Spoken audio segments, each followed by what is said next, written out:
Hello, thanks for finding us. Welcome along, it's a brand new episode of the Fun Kids Science Weekly. My name's Dan. Also, thank you for all of your fantastic messages congratulating us on winning the Best Podcast in the History of the Universe award 2 times in a row. I think a podcast from somewhere in the nebula won it 3 times in a row. I can't be sure, but if we can make it 3 times in a row, I'll be over the moon, literally. We'll find out about that next year, though. We've got 12 months to wait before the awards come up again. This week on the show, we're learning about one of the most deadly-looking animals that I've ever spied. You can find out about that. Also, how NASA are getting on sending people back to the moon. And we've got your questions. This week, it's on wet hands and travel sickness. That's coming up. First, let's catch up with one of our favourite geniuses on the show. This is Professor Hallux. Professor Hallux Builds a Body is produced by Fun Kids with support from the Wellcome Trust.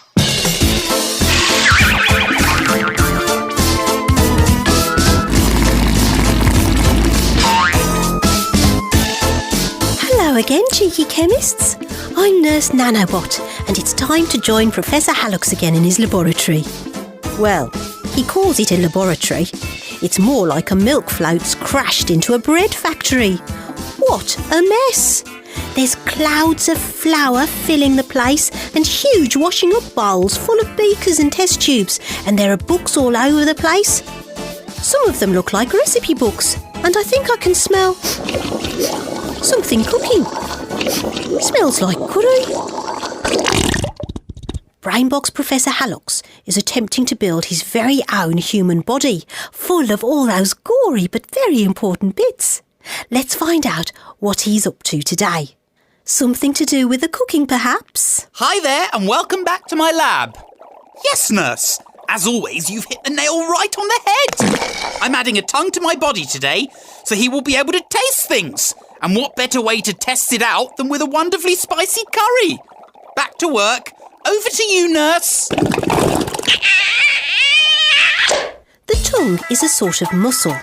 Actually, it's made up of several muscles which work together. It's the only muscle in your body which is only attached at one end. The front part is very flexible. It has to be to help you talk, move food about. And to stick it out at people you don't like, of course. That's rude. The back of your tongue is thicker. Its job is to help move the food down your throat or esophagus and also make the sounds of the letters C and G.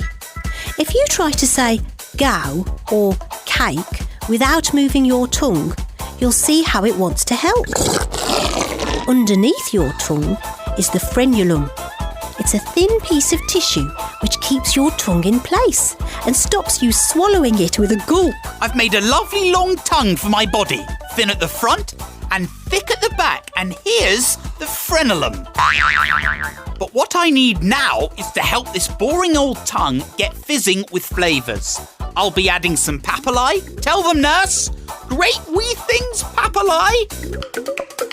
If you look very closely at your tongue, you'll see that it has bumps all over the top, although it's smooth on the bottom. There are so many bumps on the top that there are hardly any gaps between them. These are the papillae. You might have socks or soft slippers that have rubber spots on the bottom to stop you slipping. Well, part of the papillae's job is to do the same thing, helping to get a grip on the food and move it along.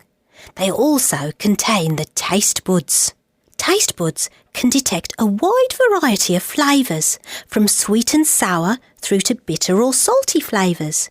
And you probably have twice as many taste buds as your parents do. We lose taste buds the older we get. That's probably why grown-ups don't eat so many sweets or curries when they're older. They can't make out all the tastes. Each taste bud contains microscopic hairs called villi. These send messages to the brain about the taste coming in, and although it's great to be able to enjoy all the terrific tastes, an important reason that things have tastes is to help us avoid danger, to stop you eating something that is poisonous or has gone off, like drinking milk that is too old.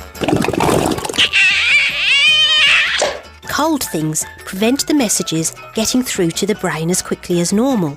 And so that's why ice cream won't taste as sweet as a milkshake, although both are very tasty. Right. More or less screwed in the taste buds. Golly, there are lots of them. Don't forget to tell them about the nose's job in all of this. Without it, you couldn't taste much at all. There are special things up your nose called olfactory receptors. They're a bit like the villi that send messages about taste, but they do the job for smell. Now, taste and smell are very closely connected. Things that smell good usually taste good too, and if something smells bad, it's unlikely you'll want to put it in your mouth. The smell of food also adds to the taste. If you eat a spoonful of curry when you're holding your nose, you might find it isn't as tasty.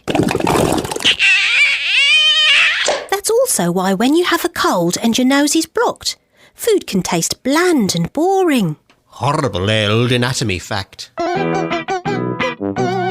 Newt's tongues might sound like something from a witch's brew, but it's exactly the sort of ingredient that herbalists 600 years ago would have used in their potions to cure their patients. Another ingredient was worms' livers. Poor old newts. Those funny ingredients probably didn't help much. They certainly didn't help the newts. Although some of the herbs they used are still used in medicines today. Disgusting detail. Drool, dribble, slobber, spit. All names for saliva. Not very nice stuff out of your mouth, whether it's from a slobbering dog or someone naughty spitting. Yuck. Some people have a fear of saliva, normally other people's, and that phobia has a very curious name. Q-Unliscan phobia. Quite a mouthful. Talking of mouths, inside your mouth, saliva is really helpful. It washes the food down, keeps everything good and moist, and contains some bug-fighting stuff too. Just pouring a salver of saliva into my body's mouth. Right. My amazing body has a lovely rubbery tongue with thousands of taste buds all ready for a slurp of my curry. Let's let the lightning loose!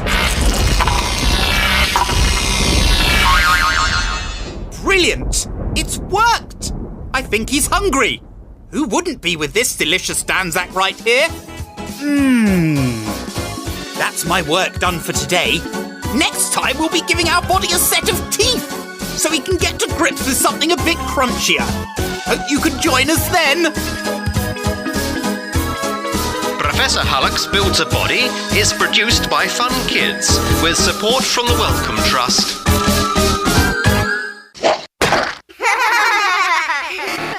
Let's do your questions then. Question time on the show.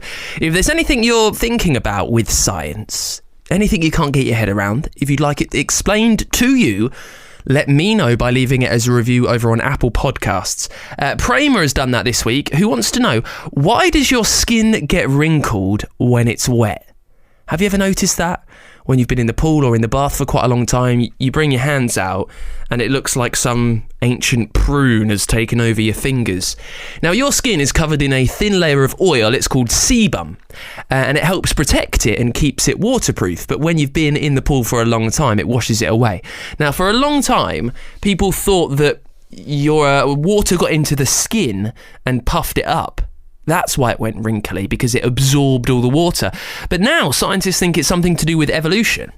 It's an automatic response by your body to help you out if you're underwater. Think about it. It's easier to grip and hold onto wet things with wrinkly fingers, isn't it?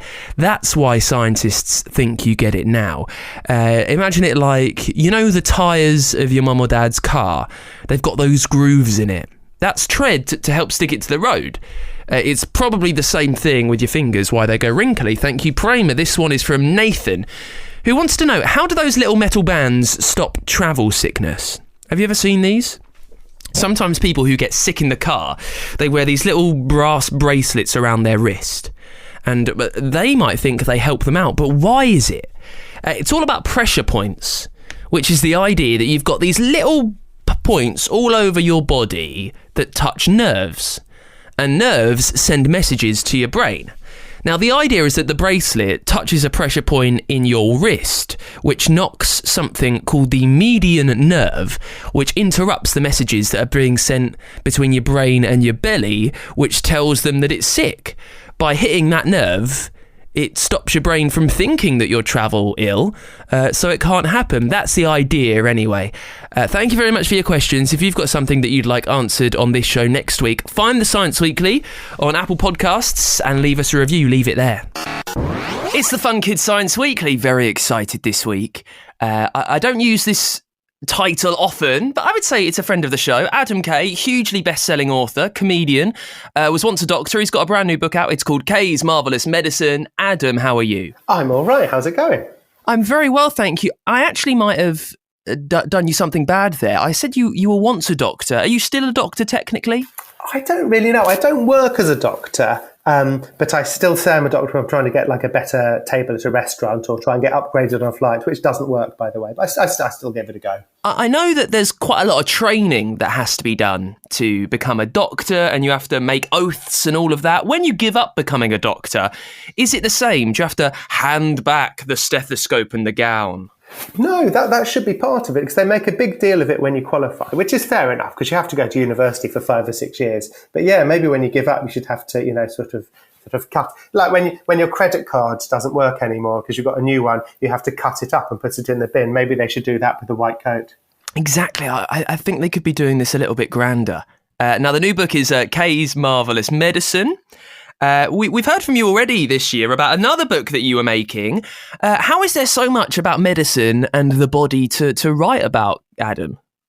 Well, I just told you, it takes you 5 or 6 years at university to learn it all. It's hard to get out the way. And Kay's Anatomy was already like 400 pages long. So there was quite a lot in it. And it was a real faff to write, because it took ages. But as I was writing it, I was realising there were all these things that I wanted to include, but I couldn't, because otherwise the book would be too heavy to pick up and things like that.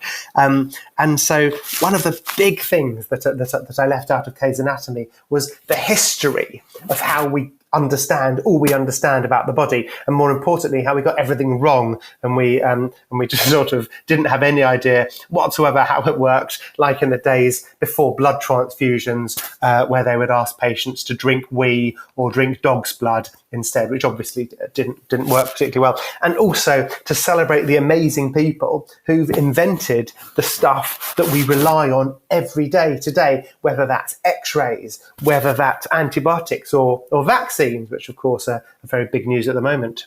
You said that back in the day, in history, we didn't really know anything about treating humans. Why did doctors back then think that they did? What led them to believe that drinking dog's blood was a good cure for something?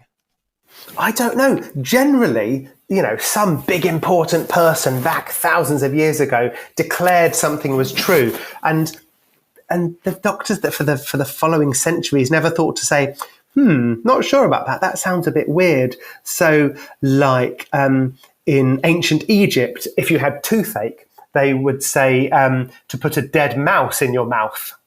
Didn't work. In ancient Rome, they would advise using wee as a mouthwash.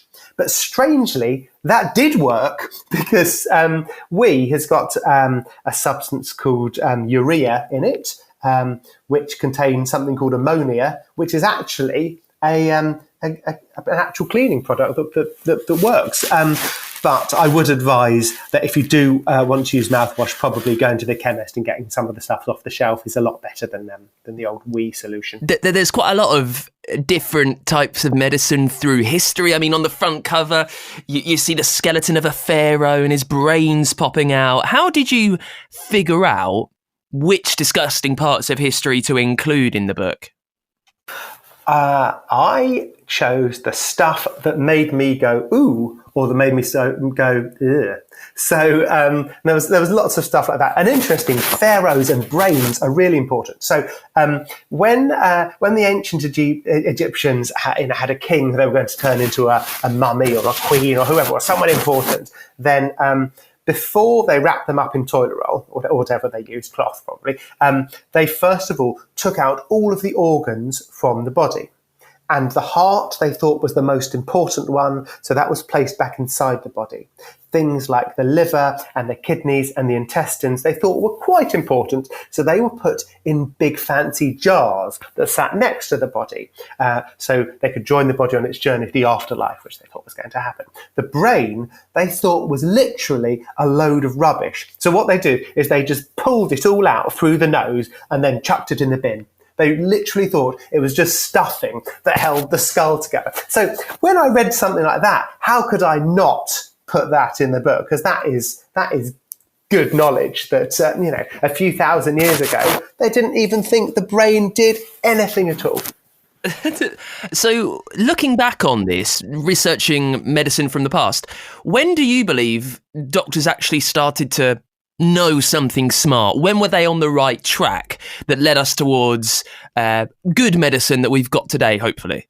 3,000 years ago in India, surgeons were sewing up intestines. If there was a problem with the gut and they needed to remove a bit, they did the same way of sewing them up that we still do today, pretty much. I mean, using staples, although these days we use metal staples. In those days, they got giant ants and they clamped their jaws over the two edges of the intestine and then so it was all sort of squeezed shut, and then they twist off the ants' heads, just leaving the heads there. So there was this sort of big line of ants' heads on the intestine. So, I mean, a slightly different method, but exactly the same way that we do it today. So thousands of years ago, there was some, big discoveries like that. And then they were starting to get their stuff together about 200 years ago. So like vaccines, in 1796,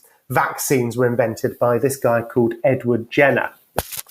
And there was obviously a vaccine is a tiny dose of something that doesn't give you an illness, but instead stops you getting a bad illness. So there was this awful illness going around, not just the UK, but all around the world, called smallpox. And this was before antibiotics were invented, and there was no way of treating it. And it was a really nasty thing to get, and it was very infectious. Loads of people got it. They spotted that milkmaids never seemed to get smallpox. People who worked with cows all the time never got it. And they realised that what was probably happening is that these milkmaids were catching cowpox, which is like a similar thing that affects cows, but it didn't give them any symptoms at all. It was really, really mild.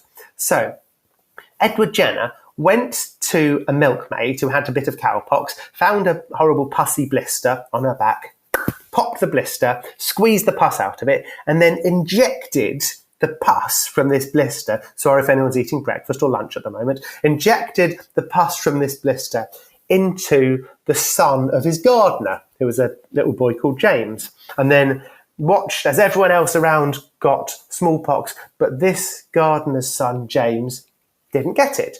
So that kid was the first person who ever got a vaccine. I must say that the vaccines we are given today are much less disgusting, and they're not just blister pus. I would hope not. There's a lot of talk about vaccines. I think people would be more angry, some people, if they found out it was just pussy blisters.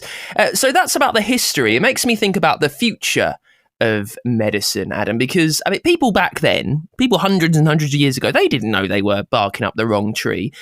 How much do you think medicine might change in a couple of 100 years, and everything that we've been doing so far, they'll look at us like we were silly fools? I think at every point in history, everyone thinks they're doing everything absolutely right. The ancient Egyptians thought they were totally right by chucking the brain in the bin. A few hundred years ago, like 600 years ago, they thought that you could stop yourself getting bubonic plague by pressing a chicken's bum against your armpit. They thought that was 100% correct. Everyone always thinks they're right. I am certain that in a couple of 100 years' time, some futuristic person will be wandering around in their spacesuit and they'll pick up a copy of Kay's Marvellous Medicine and they'll say, this is nonsense. Can you believe that? And yeah, because the brilliant thing is discoveries are happening all the time. And I love the idea that someone might read this book and think, I know, I'm going to be a scientist. I'm going to be the person who discovers the next big thing. And then they'll be in a future textbook. Now, just to finish very quickly, you talked about some body organs earlier on, and it got me thinking that I actually don't know what they all do. Like, we know what the heart does, we know what the brain does, we know what the lungs do. What does the intestine do? So the intestines are your guts. And so that is all of your digestive system from the bottom of your stomach to, I'm going to have to say bumhole here, to your bumhole. So it is first of all, the small intestine comes off the stomach and basically is involved with removing all of the good stuff from the food you eat. So the idea you eat food is that it's your fuel. And hopefully you're eating good stuff that contains all sorts of healthy fuel, and you're having, nice brown bread, and you're having all of your vegetables, and hopefully it's not just entirely cake and ice cream. So it takes all of the good stuff out of it, and then what's left travels down, and hits your large intestine, which sucks all of the water out of it as well, and then there's some bacteria that act on the food, and then what's left at the end is what's known commonly as poo, and that comes out at the very end of your intestine. And that's what your intestines do. And I think you'll agree, pretty important. What about the kidneys? Another mystery to me. Okay, so we're talking still about waste products. Poo is a waste product. There's always waste products in life. The stuff you have to put in the recycling and the garden waste bin, and the empty yogurt pots, and wee is a waste product. And so the point of wee is by clearing out some of the poisonous waste from your bloodstream, and it does this by going through the kidneys, which are a big filter, and then through the ureters, into your bladder, through the urethra, and then out, hopefully into the toilet, and not on against the side of a tree, unless you're my dog. That's right, sometimes on the sea. But what the liquid that is in wee, if it's got all these different, this waste nutrients and stuff that we don't need, what is the actual liquid made out of? Where do we get that? It is water. So you might notice that if it's a really, really hot day, or you've just played a game of football or something, you're feeling a bit dehydrated, and then your wee is a much darker colour. And if you've been just sitting at home doing your work, doing your homework, and drinking plenty of water, then your wee is so clear that it's almost like the colour of water. And that's because most of what's in your wee is just water, and it gets more concentrated the more dehydrated you are. And lastly, I think we've done the intestines, we've done the kidneys. What does the liver do? My dad's obsessed with having it with bacon. I'm a vegetarian, so I don't like that anyway. But what is it? I'm vegetarian as well, so I never eat it. But I'm extremely glad that I've got a liver in the bottom right-hand corner of my abdomen. It's a big organ. It's bigger than your brain. It's shaped like a sort of wedge of cheese. It's reddy brown. It's a bit rubbery. If you prod it, don't prod it. The liver's got lots of jobs. So one of them is to do with waste product. It's one of the other organs that helps clean up the bad poisons in your body and get rid of them. It also stores fuel. So it's like if you've got excess energy, that sometimes turns into fat around the body, which is perfectly normal. But also sometimes the liver stores something called glucose, and it makes a substance called bile, which you might have seen bile before, because it's a sort of yellowy green liquid that sometimes comes up, after when you're being sick, after everything else you've eaten has landed on the carpet already. But bile's most famous because it's the thing that gives your poo its delicious brown colour. Sorry, it's disgusting brown colour. It all comes back to poo. Well, listen, great and utterly gross. As always, the brand new book is Kay's Marvellous Medicine. It's out right now. Perfect for Christmas, I reckon. Adam, Kay, thanks so much for joining us. Thank you so much. Speak to you soon. Cheers, Adam. Just stay there for 2 seconds.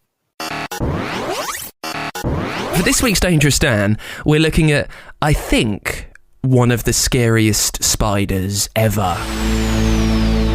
The trapdoor spider is sleek, it's slick, and it's jet black. They've got a bulging abdomen, a huge thorax, 2 sharp fangs as well, with hairs all over. They're quite thick, they're stocky too. When you imagine a scary spider, this is what it looks like. They can run very fast as well, pouncing on an unsuspecting insect that wanders by. Now, they get their name because they mainly live underground. They make trapdoors in burrows about half a metre under the surface and then pop out of that to surprise a creature. They swipe at the prey. Quite often they make these near rivers or streams so they can nip out and catch little fish. And they're quite aggressive, getting angry, going out on the hunt. Mainly though, and you can see this for yourself if you look at a picture online, they are on this list because if you imagine a scary looking spider, I promise it looks exactly like the trapdoor spider. Let's catch up with our Gadget Genius now. This is Techno Mum. Techno Mum, Engineering Explorers.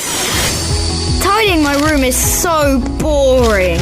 Picking everything up and putting it away, or throwing it away. Yuck! How long has that banana skin be there? How are you getting on? I bought the vacuum cleaner up. I only hope it's strong enough to cope. Never mind the hoovering. Why can't someone invent a machine to do all the tidying? Maybe you could invent one yourself. It's a real job, you know, making new machines. You mean I could be a robotic slave overlord, creating an army of mechanoids to do my bidding? I mean, you could be a mechanical engineer. It's a type of engineering which is almost as old as humans. Are you sure about that, Mum? I don't think cavemen had vacuum cleaners. Machinery is anything which does a job. Even creating a spear is engineering. Hang on, I'll explain. All machines have something in common. Like I say, they're designed to do a job. Maybe the job is to vacuum the carpet. Perhaps it's to screw a light bulb into a street lamp or assemble a mobile phone in a factory. Whatever it is, mechanical engineers design, produce and operate machinery to carry out the work. So, mechanical engineers are kind of like inventors? Sometimes, yes. Other times they'll be helping an inventor to create their machine.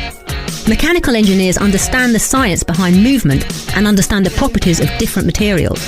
They also have to understand how the environment around a machine will affect things. Heat or cold can change how materials behave, so a machine which is working with molten steel might have to be built of metals which can withstand hot temperatures. Or if a machine is part of a marine expedition, it'll need to be able to function in water and cope with high pressures. And they'll have to build it out of a material that doesn't rust. That's right. Machines sent into space have to be built to withstand extremes of temperature and a lot of radiation. And as there aren't any petrol stations in space, their power supplies have to be carefully designed to use what solar power they can gather. As you can see, different machines have different demands. Sounds like there's a lot to learn about. Yes, and it's a job which overlaps with lots of other types of engineering. Mechanical engineers often need to know computer programming, or how chemicals behave, how things fly or swim, or what keeps structures stable. The possibility for creating amazing new machinery is astounding. Check out this video. Cool robot. What's it doing? This is STAR, Smart Tissue Autonomous Robot. It's a robot surgeon that's more accurate than a human when making incisions or stitching up tissue. Or how about Zhao Yi, a robot doctor? Scientists have uploaded hundreds of medical textbooks into its databanks, and it's programmed to ask questions. Engineers behind these medical robots will have had to spend a long time designing the robotic systems, choosing materials and tools with which to build them, and then carrying out lots of tests, making changes when things didn't work as planned. All that hard work has been worth it. These are machines that might help to save lives. That's so cool. There are stacks of cool engineering jobs out there, almost as many as the stacks of comics under your bed. Are you sure you need to keep them all? Mum! Engineering Explorers, created with support from the Institution of Engineering and Technology to celebrate the Year of Engineering. Find out more at funkidslive.com/technomum. Time for this week's Science in the News. NASA's next generation spaceship is ready to go on a rocket and head to the moon. The Orion spacecraft is getting ready to go on the powerful Space Launch System SLS rocket. The first flight, Orion, will fly around the moon. It will go without astronauts. And then the US in the next year or so are hoping to get humans up there in the next few years. Also, sometimes scientists from Costa Rica have won one of the first ever Earthshot prizes. They were created by Prince William to reward people for trying to save the planet. The geniuses from Costa Rica have found a way to grow coral. Coral helps the ocean breathe, it keeps it clean, and they've just won £1 million. And finally, a Russian film crew is back on Earth after wrapping scenes for the first movie ever shot in space. On one of the last days, the ISS, International Space Station, unexpectedly tilted due to a glitch with the thrusters, which stopped them filming. They were up there for just under 2 weeks, 12 days, making the whole movie. And that is it for this week's Fun Kids Science Weekly. If there's something sciencey that you'd like answered next week, you can leave it as a review for me over on Apple Podcasts. Find us on there. There's a little comment box at the bottom. That's where you leave your question. Let me know your name as well so I can say hello. And 5 stars always helps me see it. While you're on Apple Podcasts, it's one of the best places that you can hear loads of other podcasts that we make. You can get them on the free Fun Kids app, take them anywhere with you, and over at funkidslive.com too. And Fun Kids, we are a children's radio station from the UK. You can listen on your DAB digital radio on that free Fun Kids app and at funkidslive.com.